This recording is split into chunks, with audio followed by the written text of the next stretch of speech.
Hey, you guys, I just wanted to come in real quick and give my thoughts about what happened yesterday out there in Minneapolis. First and foremost, rest in peace to Renee Nicole Good. Prayers and condolences to her loved ones.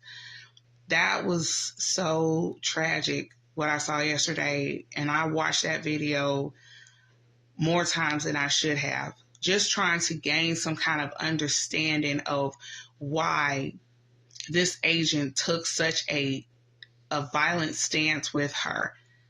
And all I can think of is this is what they intend to do fully, whether you are compliant or not. And what I mean by that is this should look familiar to what you all saw in Handmaid's Tale. If you have not watched that show, please go back and watch it, and you will see exactly what I'm talking about. And there's so much being said online. You know, they keep saying, well, she was resisting arrest. Well, let's look into that a little bit further. First and foremost, this woman was afraid for her life. You could see on the video how those agents approached her. They got out of the SUV, pure aggression from the start, in mask, telling her to get the F out of her car. This woman was afraid for her life.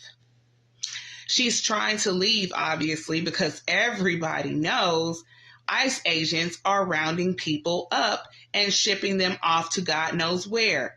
They have rounded up U.S. citizens and shipped them off to detention centers, and no one has heard from them.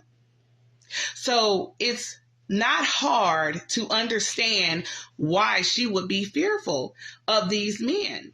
And when it's not happening to you, it's so easy to be a little keyboard thug talking about who should not have resisted and this and that. Okay, did y'all forget about Philando Castile?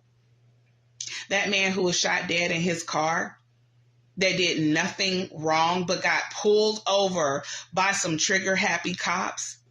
The man did nothing. He had a licensed firearm, which he was licensed to carry, was not hostile in any kind of way. But these officers were looking for someone who didn't even fit his description, but they just pulled him over. And then before you knew it, this man was shot dead.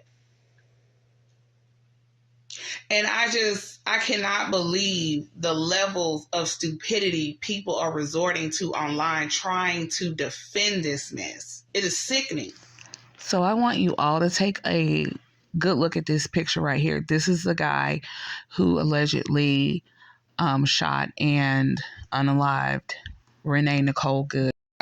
Is a picture that I inserted from a clip of one of the videos that I watched yesterday. Not everyone, but those who were trying to defend the agent were saying, oh, she tried to run him over. No, she was turning away. She was trying to get away from them because they drew weapons on her. And clearly she had every reason to be fearful because this man shot her 3 times. So everyone trying to say that he was not in the wrong, he was in the wrong because he should have used a taser if there was a threat. And what made this so much worse was after she was shot, they slow poked around. They were not trying to give her any immediate medical assistance. The onlookers were trying to help her. They kept telling those people to back away. They refused her immediate medical response. And when the ambulance did come, she was already deceased, of course, and they just loaded her onto the back like she was a sack of potatoes or something. I mean, they had no regard for her life whatsoever. And that is just so seen because everything that I saw in this video, nothing justified her being shot and killed the way she was. It was inhumane. It was absolutely disgusting. And I'm just overwhelmed and disheartened with what's happening in this country. But I want to know what you guys think. Leave your comments down below. This is Nikki Lee signing out, and I'll see you guys on the next one. Be safe out there.